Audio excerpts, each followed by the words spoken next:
बिस्मिल्लाहिर्रहमानिर्रहीम, अस्सलाम वालेकुम। हमारे सी रहा time music programme views time आवां यहाँ महताब अली नूर नाज़रीन सैटरडे स्पेशल एडिशन में अवां सभिनी खे बि भलीकार चऊं पिया, समूरनि ॾिसंदड़नि खे ऐं जेके पैनलिस्ट असां सां अॼु शाम गॾु आहिनि उन्हनि खे बि वेलकम चऊं पिया। अॼोके हिन स्पेशल एडिशन में ॻाल्हि कंदासीं 2 ॾींहं पहिरियां 23 मार्च ते यौम करारदाद पाकिस्तान जे ॾियारे ते ऐवान सदर इस्लामाबाद में जेका अवार्ड्स ॾियण वारी तकरीब थी, उन में सिंध जे लाइ इहो वॾो एज़ाज़ हो जो 4 पुलिस ऑफिसर सिंध सां बिलोंग कंदड़ उन्हनि खे शुजात जी कैटेगरी में बहादुरी जो मुज़ाहिरो करण ते ऐं आला कारकर्दगी जो मुज़ाहिरो करण ते तमग़ाए शुजात सां नवाज़ियो वियो। उन में DIG लाड़काणो मज़हर नवाज़ शेख साहब शामिल आहिनि, जिन खे अवार्ड ॾिनो वियो। SSP घोटकी तनवीर अहमद तुन्यो साहब, SSP हैदराबाद अमजद अहमद शेख साहब ऐं SSP सांघर बशीर अहमद ब्रोही साहब, इन्हनि खे तमग़ाए शुजात ॾिनो वियो। ज़ाहिरी ॻाल्हि आहे हैप्पी मोमेंट्स आहिनि ऐं सिंध जे लाइ इहो एज़ाज़ आहे त सिंध सां बिलोंग कंदड़ 4 पुलिस ऑफिसर्स खे ऐवान सदर इस्लामाबाद में तमग़ाए शुजात जे अवार्ड सां नवाज़ियो वियो। हीअ जेके पुलिस ऑफिसर्स आहिनि इन्हनि तमामु अहम कामयाबियूं हासिल कयूं, धाड़ेलनि जे ख़िलाफ़ु कुझु क्रैकडाउन्स कया, कुझु कार्रवायूं कयूं, उनजे बेस ते इन्हनि खे रिकग्निशन तौरु इहे अवार्ड ॾिना विया। इन मामले ते ॻाल्हि ॿोल कंदासीं ऐं अवार्ड वसूल कंदड़ जेके पुलिस ऑफिसर्स आहिनि डेफिनेटली उन्हनि जे लाइ हाणे वरी कुझु ज़िम्मेवारियूं बि वधी वियूं आहिनि। अॼु बि लाड़काणो में मंशियात फ़रोशनि ख़िलाफ़ु कार्रवायूं हलंदड़ आहिनि। DIG लाड़काणो मज़हर नवाज़ शेख साहब उनजी निगरानी कनि पिया, SSP लाड़काणो उनजी निगरानी कनि पिया। DIG लाड़काणो मज़हर नवाज़ शेख साहब अॼु असां सां ख़ुसूसी तौर ते लाइन ते मौजूदु आहिनि। SSP सांघर बशीर अहमद ब्रोही साहब बि असां सां टेलीफोन लाइन ते आहिनि ऐं SSP हैदराबाद अमजद अहमद शेख साहब बि लाइन ते आहिनि ऐं पैनल जेको असांजो मौजूदु हूंदो आहे अॻूणा एम्बेसडर डॉक्टर जमील अहमद ख़ान साहब, नसीर मेमन साहब ऐं डॉक्टर यूब शेख साहब बि असां सां प्रोग्राम में गॾु आहिनि। थैंक यू सो मच, तव्हां सभिनी खे वेलकम चऊं पिया। स्टार्ट कंदासीं मज़हर नवाज़ शेख साहब सां। DIG साहब thank you so much sir, join कयो आहे प्रोग्राम में। महिरबानी महताब, ये तव्हांजी महिरबानी आहे त तव्हां असांखे मदू कयो आहे हिन प्रोग्राम ते। सर अव्हांखे लख लख मुबारकूं हुजनि, एप्रिशिएट कयूं पिया हिकु तव्हांजे एफर्ट्स ते ऐं उनखां पोइ वरी प्राउड ऑफ यू तव्हांखे तमग़ाए शुजात सां नवाज़ियो वियो ऐवान सदर में सर। फर्स्ट ऑफ ऑल अल्लाह साईं जा वॾा करम आहिनि, अल्हम्दुलिल्लाह अल्लाह साईं हिन एवाज़ सां नवाज़ियो असांखे। I am grateful and I am humbled. अल्लाह पाक इन मनसब जे लाइ चूज़ कयो ऐं इंशाअल्लाह ताला अॻिते बि एॾो वॾो एवार्ड मिलियो आहे त इंशाअल्लाह ताला असां अवाम जी ख़्वाहिशात ऐं मयारनि ते पूरा उतरंदासीं। बिल्कुलु सर। हाणे ज़िम्मेवारियूं जेके आहिनि उहे पुलिस जे मथां ख़ासि तौर ते वधी वियूं। पहिरियां बि अवां तमामु बहितर कमु कयो जंहिंजे करे ई अव्हांखे रिकग्निशन तौरु इहो अवार्ड ॾिनो वियो, पर हाणे वरी कुझु ज़िम्मेवारियूं अञा वधी वियूं, अवाम जूं उमेदूं वरी अवाम मां वधी वियूं आहिनि। ऐं ख़ासि तौर ते वरी ज़िक्र कयूं जेकॾहिं Sindh high court Sukkur bench जो कुझु ॾींहं अॻु बदमनी केस जे हवाले सां ॾाढा सख़्तु रिमार्क्स ॾिना हुआ जज साहिबान, ऐं इहो चए वियो त असांजे नियाणियुनि जूं लॼूं लुटियूं वञनि, धाड़ेल जेके आहिनि उन्हनि जूं वीडियोज़ रिकॉर्ड करे उहे जेका डार्क वेब आहे उन ते रखनि, उन्हनि खे ब्लैकमेल कनि ऐं SSU जा कमांडोज़ जेके आहिनि उहे वरी कामरनि ऐं VIP जी सिक्योरिटी ते मुक़ररु थियल हुजनि। इन हवाले सां तमामु घणो कमु करण जी ज़रूरत आहे सर, धाड़ेलनि ख़िलाफ़ु, उन्हनि माण्हुनि जे ख़िलाफ़ु, उन्हनि कल्प्रेट्स जे ख़िलाफ़ु। जी महताब, बिल्कुलु तव्हां सही था चओ पिया।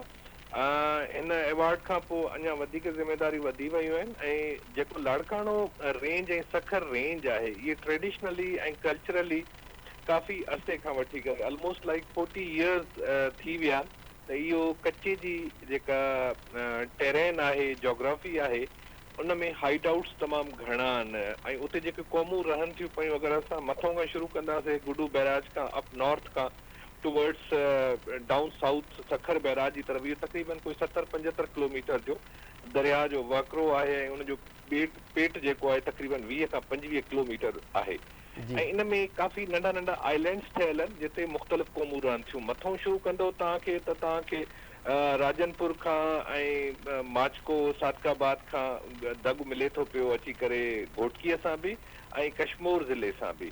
कश्मीर ज़िले में मलकनि, कोशन, शरन, भंगवारनि ऐं वरी अॻिते ईंदासीं त जागीराणी, भयान ऐं हेठि वरी तव्हांजा तेगाणी, सब्ज़ोइन, वेंदे शिकारपुर जी तरफ़ जीअं जीअं वधंदा वेंदासीं त असां तव्हांखे जतोई मिलंदा, बडाणी जतोई मिलंदा ऐं साॻी तरीक़े सां घोटकी वारी वरी साइड ॾे वरी महर आहे, शेख आहे, इलाही क़ौमूं आहिनि जेके इन्वॉल्व रहिया आहिनि धाड़ेल हाइट आउट्स जे करे इन kidnapping for ransom J crime में पुठियनि 40 सालनि खां वठी करे जेको लास्ट ईयर 2021 जे मिड खां वठी करे 2022 ताईं जेको एक्शन उन्हनि जे ख़िलाफ़ थियो, जेका ऑपरेशन असां कईसीं उते लाड़काणे ऐं सखर रेंज मिली करे, जी उन में अलाह जी महिरबानी सां तमामु घणियूं कामयाबियूं मिलियूं पुलिस खे, तमामु वॾा नोटिफाइड बदनाम धाड़ेल उन में मारिजी विया।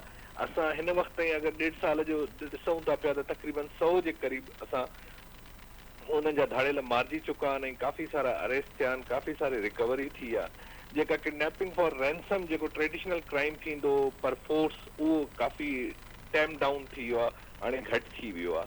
हाणे उनजो मोडस ऑपरेंडी चेंज थी वियो आहे, वरी उहो उन हनी ट्रैप जी तरफ़ हले वियो आहे, औरताणे आवाज़ में हले वियो आहे, या चीप बिज़नेस डील्स करे उन पंजाब जा या केपी जा माण्हू उन्हनि खे फ़ोन ते घुराइनि था पिया त असां तव्हांखे ट्रैक्टर या बुलडोज़र या अहिड़े क़िस्म जूं ॻाल्हियूं करे विकिणूं था पिया। उहो वरी फेसबुक ऐं ट्विटर ते हलिया विया आहिनि।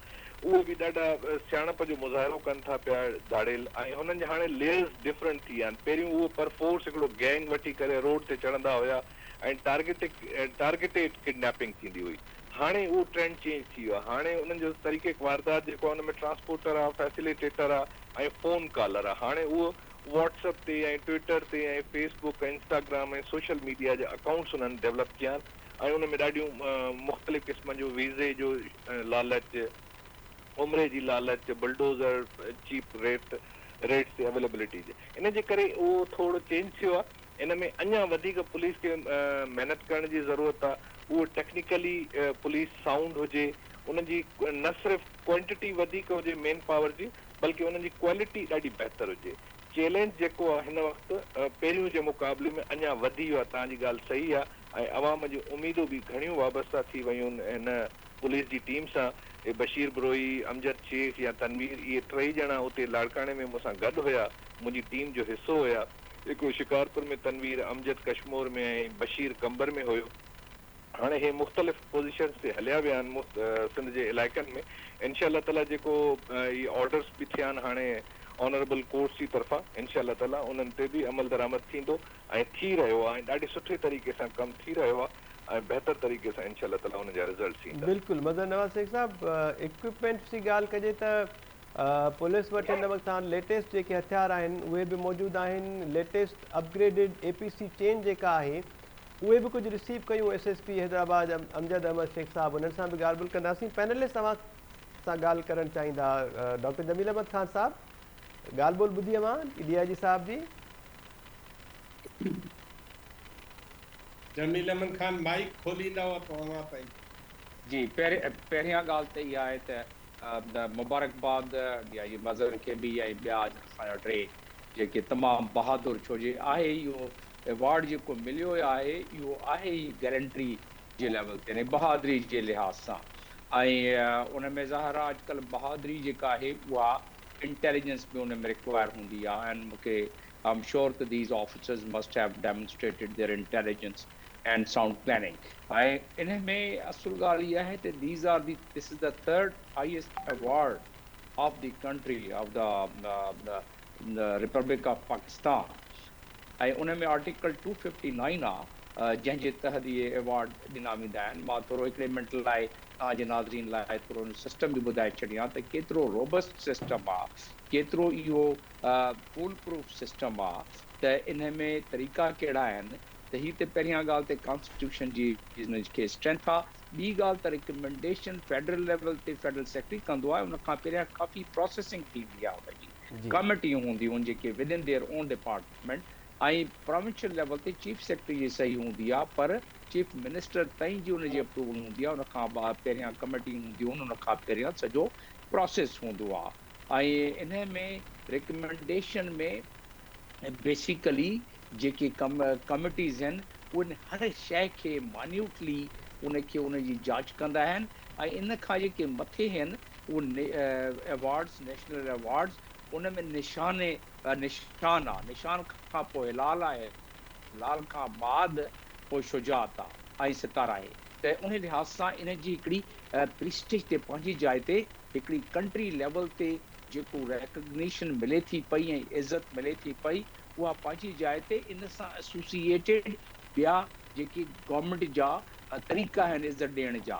मिसाल तौर ते ही ऑफिसर्स जेॾी महिल वारंट ऑफ प्रेसिडेंस जे लिहाज़ सां बीहंदा, खणी हू पंहिंजे कंहिं ज़रूरी न आहे त पुलिस में उन डेपुटेशन ते किथे हुजनि या रिटायर थी वञनि, तो उन्हनि खे वारंट ऑफ प्रेसिडेंस जे मुताबिक़ कमिश्नर या डिप्टी कमिश्नर इलाइक़े जो उन लिहाज़ सां लाइन अप कंदो जेॾी महिल को डिग्नेटरी अचे थी पई,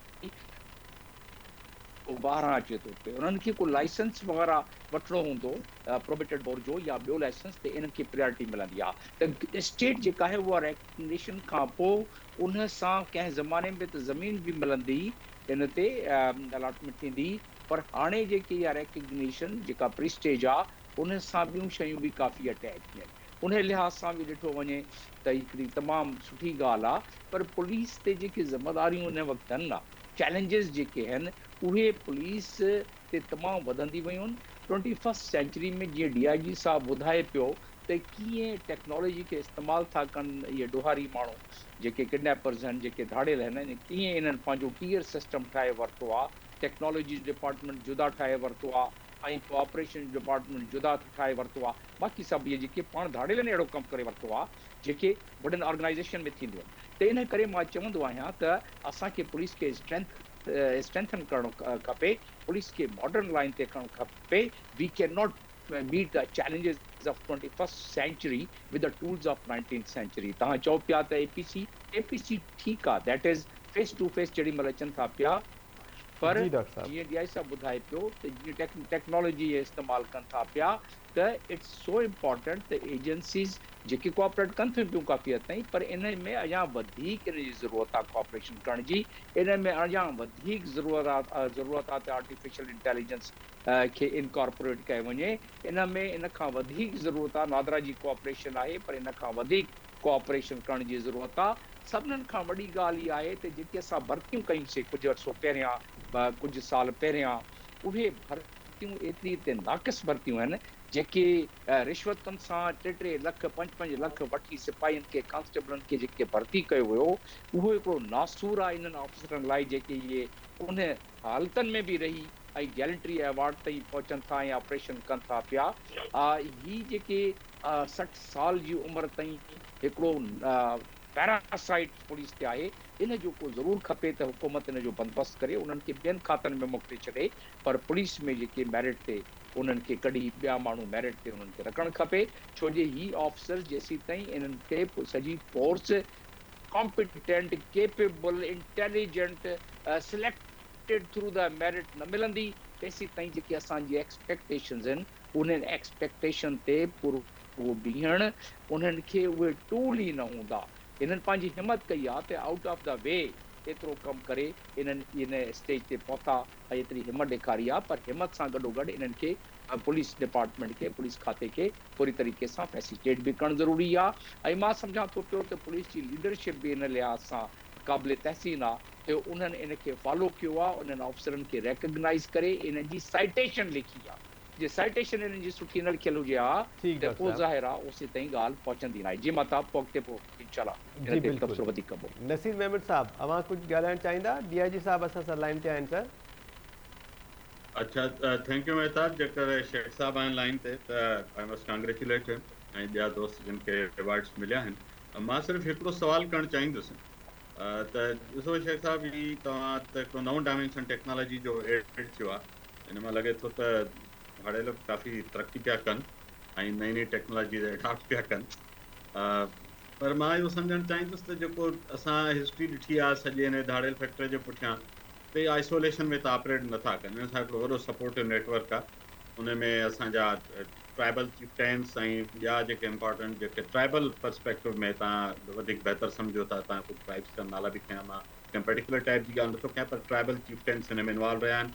पोइ ब्यूरोक्रेसी में हिननि जी सपोर्ट आहे, पोइ अनफॉर्चुनेटली असांजो कुझु पॉलिटिशियंस जी सपोर्ट आहे, ऐं परहैप्स तव्हांजे डिपार्टमेंट जे अंदरां बि कुझु माण्हुनि जी सपोर्ट आहे। त जेसि ताईं हिन जो इहो सॼो सपोर्ट जो नेटवर्क नथो टुटे, उहो एक्सपोज़ नथो थिए ऐं उन ते हथु नथो पए, त तेसि ताईं त तव्हां, मूंखे लॻे थो, बि चेज़िंग अ शैडो, 5 मारींदो 10 ॿिया फिटा थींदा, उन 10 खे मारींदो 20 ॿिया थींदा। त इन जूं जिते रूट्स आहिनि उन्हनि खे अप्रूव कीअं कजे, उन जे लाइ छा स्ट्रेटजी आहे पुलिस? मां बिल्कुल नसीर मेमन साहब सां ऐं डॉक्टर जमील साहब सां तमाम बिल्कुल 100% सहमत आहियां। तो पर्टिकुलरली नसीर मेमन साहब जेको सवाल पुछो आहे उहो ॾाढो पर्टिनेंट आहे ऐं इन जे जवाब में मां इहो ई चवंदुमि कुझु हद ताईं इहे ॻाल्हियूं ठीकु आहिनि त उन्हनि खे हिकिड़ी पैरेलल सपोर्ट आहे, ट्राइबल सपोर्ट आहे, या इन वे जेके उन्हनि जो वोट बैंक थिए थो पियो कंहिं ट्राइबल सरदार जो, या उनजी कचे जी ज़मीन थिए थी पई, या उन्हनि जो लंघ उतां आहे, उन्हनि जो पाणी आहे, उन्हनि जो सीड आहे, फीड आहे, उन्हनि जा ट्रैक्टर्स आहिनि, ज़ाहिर आहे त ऐं इवन उन्हनि जा ट्राइबल फ्यूड्स आहिनि, they need support of the sort of person जेके उन्हनि खे ट्राइबल फ्यूड्स में सपोर्ट था कनि या कचे जी ज़मीन फसल खणण में उन्हनि खे मदद कनि था पिया, उन्हनि खे लंघ ॾियनि था, रस्तो ॾियनि था पिया। कंहिं हद ताईं इहा ॻाल्हि बिल्कुलु ठीकु आहे, पर with the passage of time जीअं ॿियनि इलाइक़नि में तरक़ी थी आहे, हिते बि इलाही कचे वारा जेका असांजा नॉर्दर्न बेल्ट आहे सिंध जो, अपर सिंध जंहिंखे चऊं था पिया, इते बि तव्हां ॾिसो त एक्सेसिबिलिटी ऐं availability, these are the two things जंहिंजे करे इहो क्राइम निप इन द बड थिए थो पियो। अगरि असांजी एक्सेसिबिलिटी वधे थी पई, माना accessibility in shape of motorable roads, metallic roads हुजनि, कच्चा ट्रैक्स थियनि जंहिं ते गाॾी अंदरि पहुची सघे, पुलिस जी एक्सेसिबिलिटी हुजे, या ओवरहेड ब्रिजिस ठहियूं। तव्हां ॾिसो त जेको दादू जो क्राइम ख़तमु थियो, या मोरो जो क्राइम ख़तमु थियो, हैदराबाद जो ख़तमु थियो, या मटियारी जो, हाला जो, they used to be very disturbed areas as far as kidnapping for ransom is concerned. ये सिर्फ ओवरहेड ब्रिजिस जे करे थियो, उन्हनि जो जेको कचो हुयो उहो ख़तमु थी वियो, पुलिस जी एक्सेसिबिलिटी कचे जी एरिया में वधी वई ऐं उहे आबाद थियणु शुरू थी विया, ज़मीनूं आबाद थी वियूं फॉरेस्ट जूं। ऐं लाइक वाइज़ आहिस्ते आहिस्ते वरी लाड़काणो खैरपुर पुल ठही, दादू मोरो पुल ठही, वरी हेॾो हेॾे ठठे वारे पासे ॾे, टन मोहम्मद खान वारे पासनि ॾे, वरी हाणे जेको अॼुकल्ह असां वटि घोटकी कंदकोट ब्रिज ठही रही आहे, त इन सां तमामु वॾो फ़र्क़ु पइजी वेंदो। इन में पॉलिटिकल रिट बि माना जेका अगरि ट्राइबल रिट का आहे, ट्राइबल सरदार जी उन्हनि खे सपोर्ट करण वारी, उहा बि ख़तमु थी पई ऐं उन्हनि जी वीक था थियनि पिया तमामु घणा। बेसिकली इहे दीज आर दी आइलैंड्स, इहो बि ईअं इन टोटो असां नथा चई सघूं त they are being supported by the other factors, political factors या ट्राइबल फैक्टर्स। पूरी तरीक़े सां उन्हनि खे उहा सपोर्ट कंहिं ज़माने में जेका पाथारीदारी वारी लेवल ते हूंदी हुई उहा बिल्कुलु हुई, पर हाणे उहा आहिस्ते आहिस्ते with the passage of time, with the passage with the coming of technology and these accessible roads and overhead bridges, उहा डिमिनिश थी आहे, उन में तमामु घणी घटिताई आई आहे। ऐं मोस्टली उहे माण्हू जेका ट्राइबल हेड्स आहिनि बि, त हाणे उहो थोरो उन्हनि जा पंहिंजी फैमिली पढ़ी लिखी थी वियूं, पाण उन्हनि खे इलाही नुक़सानु पहुतो इन खे सपोर्ट करण जो कंहिं ज़माने में 80s में।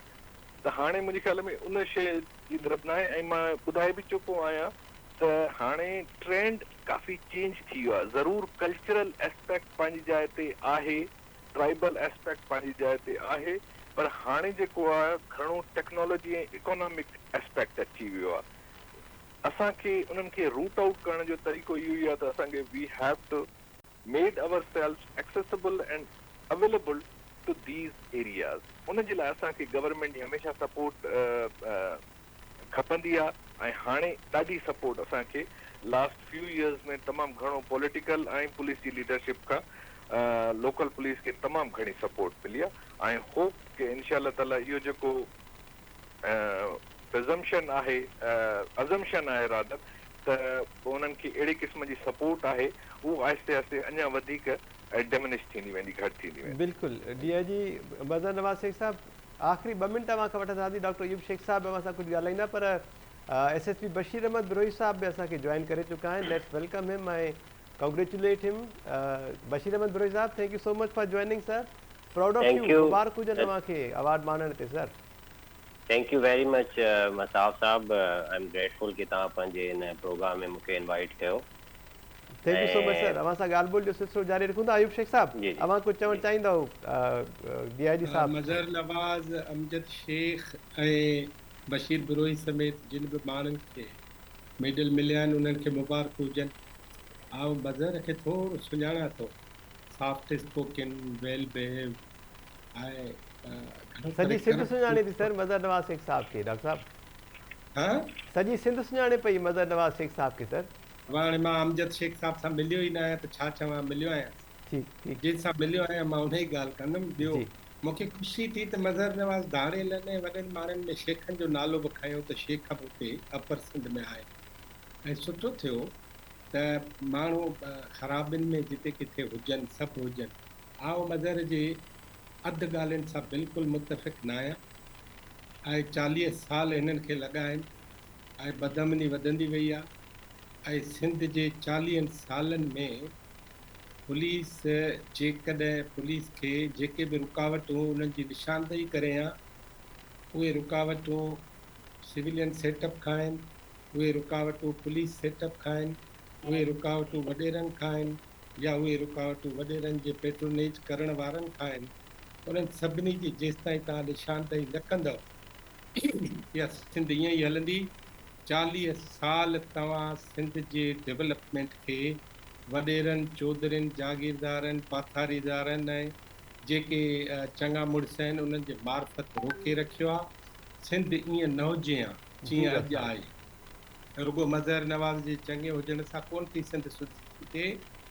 आओ हिकिड़ी ॻाल्हि इहा करणु थो चाहियां ऐं सुवालु पुछणु थो चाहियां पंहिंजे भाउ खां जी त आहिस्ते आहिस्ते हिन बदअमनी खां बि वधीक गुटको, मेनपुड़ी, सिटी, सोपारी ऐं जेको सॼो गंद फैलिजे थो ऐं उन सां सिर्फ़ु जिना अस्पताल में 5000 माण्हू वात जे कैंसर में मरनि था कराची जा, ऐं 7,500 माण्हू ठटे ऐं बदीन जा मरनि था। कॾहिं पुलिस सोचियो आहे त इहो पुलिस जेको दग ॾिए थी गुटके जे लाइ सप्लाई जो, उनखे रोकण बि ज़रूरी आहे। मज़हर साहब, लाड़काणे में अॼु बि कार्रवाई थियूं आहिनि, कुझु 7-8 मंशियात फ़रोश गिरफ़्तार थिया आहिनि, पर अयूब शेख साहब जे सवाल ते तव्हांजो कमेंट सर प्लीज़। अयूब साहब thank you very much doctor साहब। अयूब साहब असांजो भाउ बि आहे, दोस्त बि आहे, वॾो बि आहे असांजो।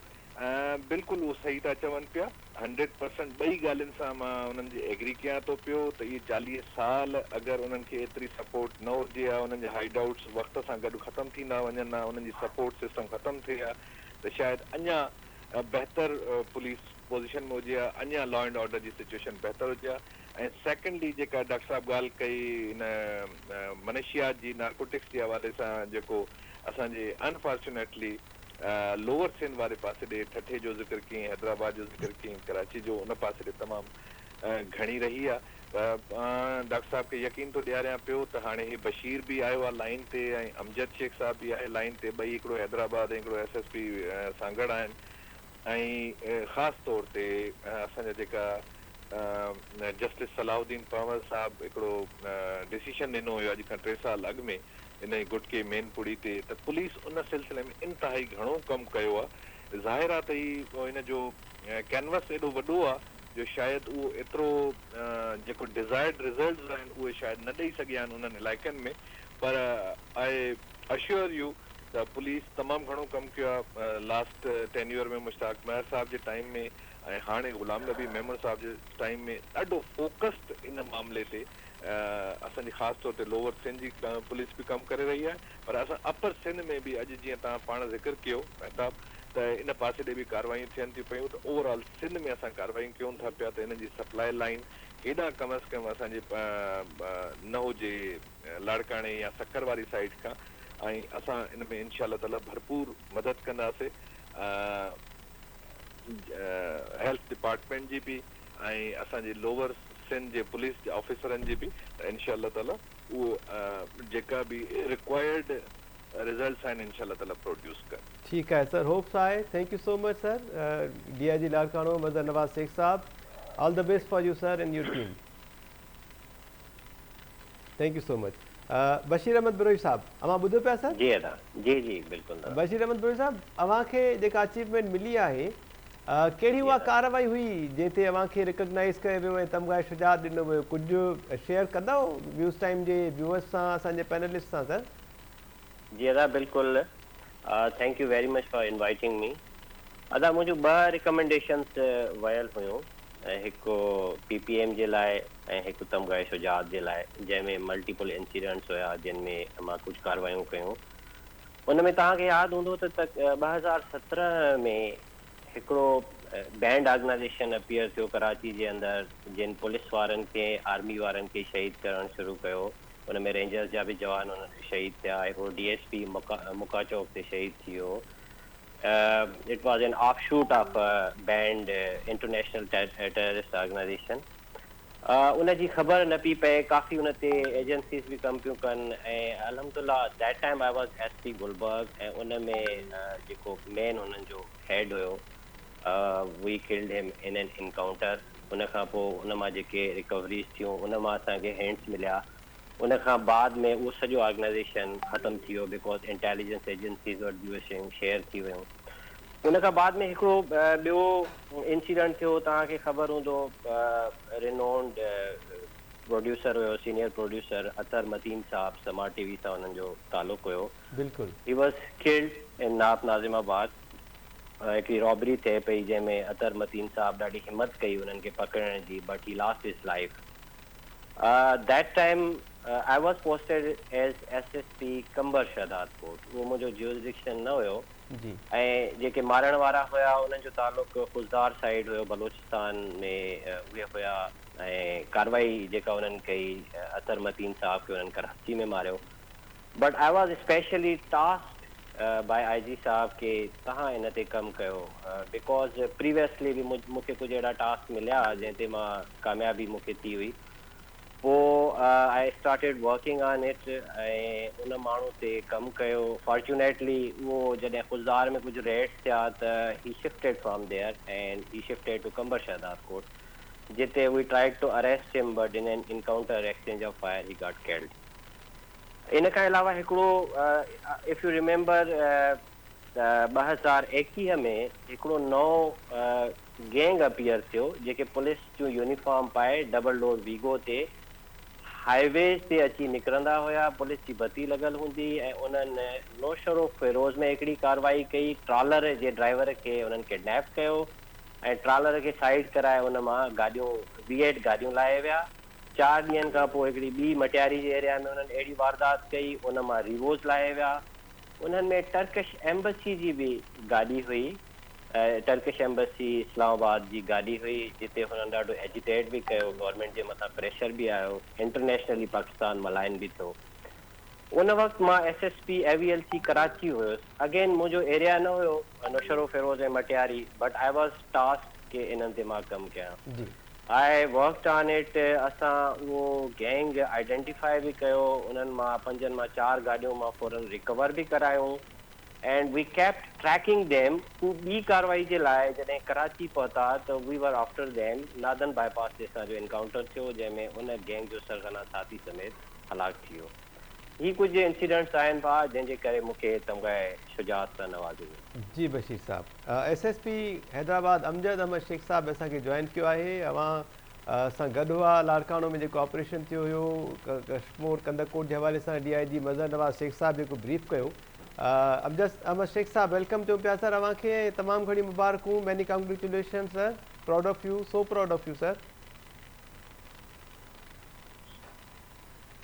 अमजद शेख साहब ॿुधो पिया सर? अमजद शेख साहब ताईं आवाज़ न पियो वञे शायदि। मां बशीर बिरोई साहब खां हिकिड़ो सुवाल पुछणु थो चाहियां। अमजद शेख साहब अवां ॿुधो पिया सर? कंबर जी बिल्कुलु तव्हांजी आवाज़ अमजद शेख साहब वेलकम चऊं पिया अव्हांखे। ऐं स्टार्ट में जीअं मूं चयो त मैनी कॉन्ग्रेचुलेशन्स। टाइम न्यूज़ पंहिंजे अख़बार जे सथ पारां सिंध जी सिविल सोसाइटी पारां तमामु वॾी अचीवमेंट तव्हांखे मिली, तमग़ा शुजात। ऐं उनखां पोइ जेके चैलेंजिस आहिनि पुलिस जे लाइ, ज़ाहिरी ॻाल्हि आहे कुझु ॾींहं अॻु अवां परचेजिंग बि कई आहे, न्यू अपग्रेडेड APC चेन्स जेके आहिनि उहे बि शामिलु थियूं आहिनि पुलिस जे इन एम्यूनेशन वारी विंग में। छा चवंदव अवां फर्दर कहिड़ा चैलेंजिस तव्हांखे दरपेश आहिनि सर? जी मेहताब, पहिरियों त तव्हांजी तमामु घणी महिरबानी, तव्हां असांखे एप्रिशिएट कयो, इहो असां लाइ बि ऑनर जी ॻाल्हि आहे।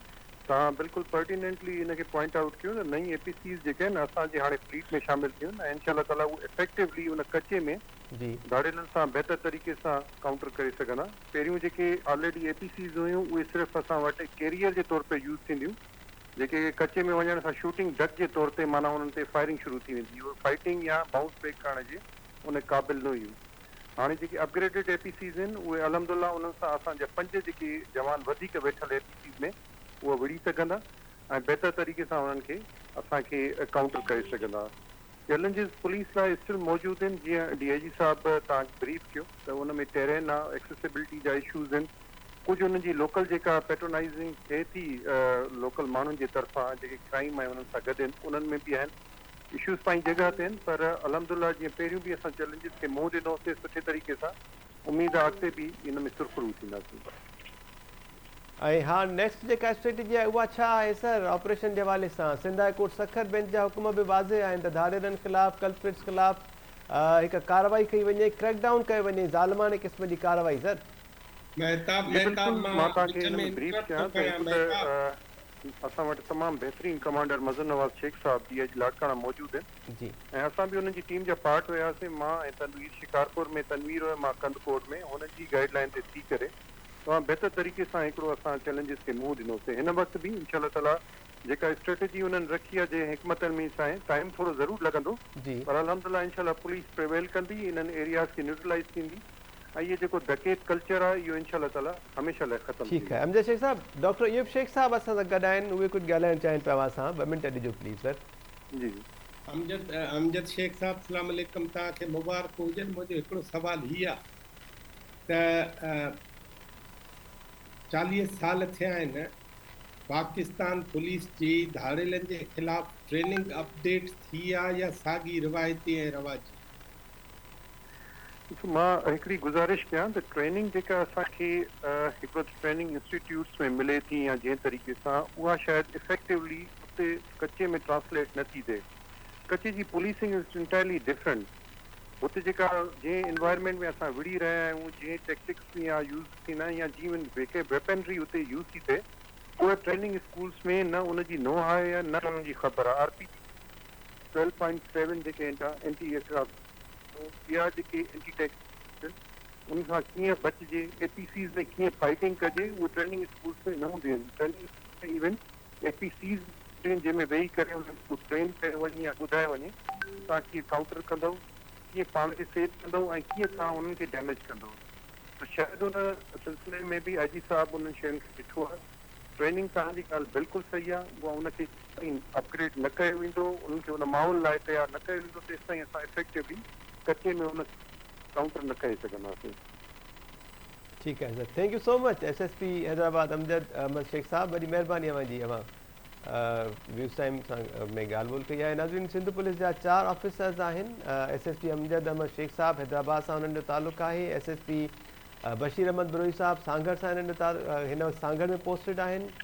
SSP घोटकी तनवीर अहमद तुन्यो साहब जेके आहिनि उन्हनि खे बि तमग़ा शुजात सां नवाज़ियो वियो, उहे बि असां सां लाइनअप हुआ, पर घोटकीअ में हिन वक़्तु कचे में, रावती वारे कचे में ख़ासि तौर ते जेके 4 मुग़वी आहिनि उन्हनि जी बाजाबी जे लाइ पुलिस जो ऑपरेशन हलंदड़ आहे ऐं इन ऑपरेशन जे करे SSP घोटकी तनवीर अहमद तुन्यो साहब जो फ़ोन जेको आहे मोबाइल, उहो आउट ऑफ रीच आहे, उन्हनि सां राब्तो न थी सघियो आहे। DIG लाड़कानो मज़र नवाज़ शेख साहब जी ॻाल्हि ॿोल मां ॿुधी, उन्हनि चवणो त इहे 4 जेके बहादुर ऑफिसर्स आहिनि, 3 जेके आहिनि SSP तनवीर अहमद तुन्यो साहब, अमजद अहमद शेख साहब ऐं बशीर अहमद बरोई साहब, इहे उन वक़्तु DIG लाड़कानो सां हुन ऑपरेशन में गॾु हुआ जॾहिं धाड़ेलनि जे ख़िलाफ़ क्रैकडाउन कयो वियो। वॾे पैमाने ते धाड़ेल जेके आहिनि उन्हनि खे गिरफ़्तार बि कयो वियो, रिकवरीज़ बि कई वियूं, हथियारनि जी वॾी खेप जेका आहे उहा बि हथु कई हुई पुलिस। डॉक्टर अयूब शेख साहब, अव्हां ॿुधो पिया सर, लाइन ते आहियो? लाइन ते आहियां दा। डॉक्टर साहब, कीअं लॻो अव्हांखे हीअ जेके सिंध पुलिस जा बहादुर ऑफिसर्स आहिनि उन्हनि जिन ख़्यालनि जो इज़हार कयो ऐं चैलेंज जेके लाइन ते आहे? न सर, अमजद शेख साहब हाणे लाइन ते न आहिनि। बशीर बरोई साहब आहे, मुंहिंजे ॻोठ में रही आहियो। बशीर साहब बि न आहिनि सर लाइन ते। डॉक्टर साहब, अच्छा ठीकु आहे, तव्हांखे छा चए। फर्स्ट क्लास ॻाल्हि आहे। असल त हिकिड़ी ॻाल्हि सिंपल आहे, उहा हीअ आहे त जेको बि जंहिंजो मान ऐं मर्तबो हुजे उहो उनखे मिलणु खपे ऐं जीअर मिलणु खपे त वधीक सुठो आहे। ऐं मुर्दा परस्त क़ौम आहियूं, पर जेकॾहिं का बि पुलिस वारो, को बि ऑफिसर, को बि राजूणो माण्हू, को बि समाजी पद का बि बहितर ॻाल्हि करे थो त मुंहिंजो पंहिंजो ख़्यालु हीअ आहे त उनखे मंच तां मिलणु खपे उहा मञता मीडिया पारां बि मिलणु खपे, उहा मञता समाज जे बाक़ी परतनि पारां बि मिलणु खपे। मुंहिंजो पंहिंजो ख़्यालु हीअ आहे, आउं सुञाणा सिर्फ़ु इन्हनि मां मज़हर नवाज़ साहब खे थो, तो उनजी जेका नामाचारी आहे न, उहा घणनि हिसाबनि सां ॾाढी भली आहे ऐं हुननि सां मां मिलियो बि न आहियां, तपासियो बि न थियमि, इन करे मूंखे हुननि जे बारे में घणी ख़बर बि न आहे कि उहा कूड़ हणा बि। ॾाढी भली ॻाल्हि कई अमजद शेख त जेका ट्रेनिंग धाड़ेलनि सां आहे न, उहा असांखे इदारे में त मिले ई न। हिन जो मतिलबु हीअ आहे त असांजी जेका सिंध पुलिस आहे उहा धाड़ेलनि जी जिते जिते पनाहगाहूं आहिनि उते उहे पंहिंजे लोक अक़ल सां विढ़नि था ऐं जेका जेका ज़रूरत जंहिं महिल महसूसु थी थिए उन ज़रूरत खे पंहिंजे हिसाब सां एडॉप्ट करे अख़्तियार कंदे ऐं पोइ हू मुक़ाबिला कनि था। मुंहिंजो बिल्कुलु ख़्यालु आहे त अॼोके सवाल खां पोइ अमजद शेख साहब खे हिकिड़ी रिकमेंडेशन लिखणु खपे, मज़हर नवाज़ शेख साहब खे हिकिड़ी रिकमेंडेशन लिखणु खपे त जेके बि एंटी सोशल या एंटी पीपल एलिमेंट्स आहिनि न कचे में, उहे मज़बूत आहिनि ऐं उन्हनि खे गैजेट्स आहिनि, उन्हनि खे इंटरनेशनली नेशनली ॿियनि सूबनि जे माण्हुनि ॿियनि सूबनि जे हथियारनि जी सपोर्ट हासिलु आहे, उहे सभु रसदूं बंदि करणियूं पवंदियूं ऐं जेसिताईं दुश्मन खे अवाम दुश्मन कुवतनि खे कमज़ोर नथो कजे न, तेसिताईं असांजी पुलिस हुजे, रेंजर्स हुजे, फ़ौज हुजे, कॾहिं बि कामयाबु थी नथी। 3 ॾींहं अवल पाकिस्तान आर्मी जो हेॾो वॾो ऑफिसर जेको क़तलु थियो आहे, जी उहो हेॾो वॾो ऑफिसर रुॻो अफ़गानिस्तान जे कंहिं उन ते थोरी थियो, अंदरि बि ख़राबी हूंदी न। इन करे मां सम्झां थो पाकिस्तान पुलिस खे ऐं सिंध पुलिस खे साबित तरती सां कमु करणु खपे, समाजी हवालनि सां तरक़ी किथे थियणु खपे, ख़ुदि उन्हनि धाड़ेलनि जूं जेके फैमिलीज़ आहिनि उन्हनि जे बारे में असांखे अलॻि सोचणो पवंदो, धाड़ेलनि जे बारे में अलॻि सोचणो पवंदो, धाड़ेलनि जे हमदर्द कुवतुनि जे बारे में अलॻि सोचणो पवंदो, धाड़ेलनि जी पुष्ट पनाही कंदड़ जेके एलिमेंट्स आहिनि उन्हनि जे बारे में अलॻि सोचणो पवंदो। उहे समूरा माण्हू जेके पाथारीदार आहिनि, उहे समूरा माण्हू जेके मर्दनि तोड़े औरतुनि, ॿारनि तोड़े ॿुढनि, शहरनि तोड़े ॻोठनि खे यरगमाल करण में देरि नथा कनि, उन्हनि समूरनि माण्हुनि खे बचाइण लाइ ज़रूरी आहे त असां वरी पंहिंजे उन्हनि एंटी पीपल, इन्हनि ॿुढड़नि, इन्हनि औरतुनि, इन्हनि मर्दनि जे ख़िलाफ़ इहे जेके पाथारीदार ऐं चौधरी ऐं वॾेरा ऐं जागीरदार ऐं सरदार ऐं कातिल वेठा आहिनि, इन्हनि सां बराबरि मोह ॾियण जी हुकूमत खे घुर्ज पवंदी ऐं उन लाइ सॼी सोसाइटी खे गॾु खणणो। बिल्कुलु ठीकु ॻाल्हि सर। DIG लाड़काणो मज़हर नवाज़ शेख साहब हिकु ॿी ॻाल्हि बि कई त हाणे घोटकी वारी पुल जेका ठही वई आहे उन खां पोइ पुलिस वटि हाणे जवाज़ बि घटि वञी बचा आहिनि त रस्ता बंदि आहिनि, दरिया चढ़ी आयो आहे, हाणे त रोड रस्ता बि पुलिस पारां ई तयारु कराया विया आहिनि ऐं पुलिस जे लाइ कुझु आसानी बि पैदा थियूं आहिनि क्रैकडाउन करण में। अयूब शेख साहब बिल्कुलु ठीकु आहे ऐं मुंहिंजो पंहिंजो ख़्यालु हीअ आहे त जिते जिते पुलिस परफॉर्म कयो आहे, असां त पुलिस वारनि जी हिकिड़ी पूरी कतारूं 15-20 साल नंढे हूंदे ॾिठियूंसीं जिन ते लानत मलामत पई थींदी।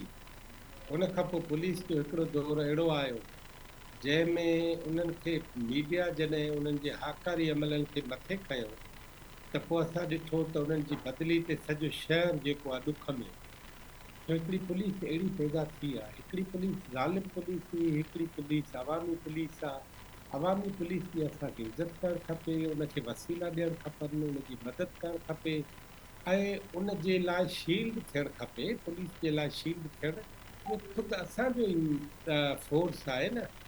मां सदाईं चवंदो आहियां हीअ एजेंसियूं असांजो आहिनि, हीअ फ़ौज असांजी आहे, हीअ पुलिस असांजी आहे, इन्हनि खे उन नमूने ई ॾिसणु खपे ऐं इन्हनि में जेको बि ख़राबु माण्हू हुजे भले फ़ौज में छो न हुजे। जनरल ज़ियाउल हक़ जी असां बार बार बेशुमार कंदा रहिया आहियूं, परवेज़ मुशर्रफ ते ॿियनि ते जेके बि आहिनि डिक्टेटर, पर फ़ौज जी बहसियत मजबूरी असां जेका इज़त कंदा आहियूं उहो तव्हां पाण ॾिसो। साॻे नमूने पुलिस जो बि इहो ई हिसाबु आहे, तो पुलिस ऐं फ़ौज या जेके बि कानून लागू कंदड़ इदारा आहिनि उन्हनि सभिनी जो जेको फ़र्ज़ु आहे, उन फ़र्ज़ में जेको बि कोताही कंदो उन जे ख़िलाफ़ु थींदो माण्हू ऐं जेको बि फ़र्ज़ु अदायगी कंदो आवाम जी मदद कंदो, आवाम जो सहूलियत पैदा कंदड़ हूंदो, उन्हनि सभिनी जे लाइ आवाम जे दिलनि में, आवाम जे दिमाग़नि में बेपनाह इज़त हो। बिल्कुलु ठीकु ॻाल्हि सर। डॉक्टर अयूब शेख साहब, नसीर अहमद साहब या डॉक्टर जमील अहमद खान साहब आहिनि असां सां लाइन ते? ठीकु आहे। नाज़रीन, Saturday special edition views time जेको आहे उन में अॼु असां ॻाल्हि ॿोल कई, एप्रिशिएट कयो उन्हनि पुलिस ऑफिसर्स खे जिन जी बहितरीन कारकर्दगी जी बुनियाद ते उन्हनि खे रिकग्नाइज़ कयो वियो। ऐं ऐवान सदर इस्लामाबाद में जेका तकरीब थी, आला सिविल मिलिट्री जेके सिविल अवार्ड जेके आहिनि तमग़ा शुजात सां इन्हनि चइनि पुलिस ऑफिसर्स खे नवाज़े वियो, जिन जो तालुक़ु सिंध सां आहे। या सिंध जे लाइ बि हिकु प्राउड मोमेंट्स हुया, जंहिं दौरान इन्हनि चइनि ऑफिसर्स खे तमग़ा शुजात सां नवाज़े वियो। ऐं उन्हनि मां 3 ऑफिसर्स हिन वक़्तु व्यूज़ टाइम में असां सां गॾु हुआ, जिन पंहिंजे ख़्यालनि जो इज़हार बि कयो। DIG लाड़काणो मज़हर नवाज़ शेख साहब, SSP सांघर बशीर अहमद बिरोही ऐं SSP हैदराबाद अमजद अहमद शेख साहब, जिन ताज़ो ई परचेज़िंग बि कई आहे ऐं पुलिस फील्ड जे लाइ जेके हथियार आहिनि नवां, जिन जी ज़रूरत बि हुई पुलिस खे, उन्हनि जी ख़रीदारी कई वई आहे। APC चेन्स जेके पुराणियूं असां वटि हुयूं, जिन मां जेके धारियल आहिनि उन्हनि जे हथियारनि जूं गोलियूं जेके आहिनि आर पार थी वेंदियूं हुयूं, उहो जवाब बि ख़तमु थी वियो। ऐं हाणे पुलिस जो मोराल लाज़मी बुलंद थींदो, छाकाणि त नयूं APC चेन्स जेके आहिनि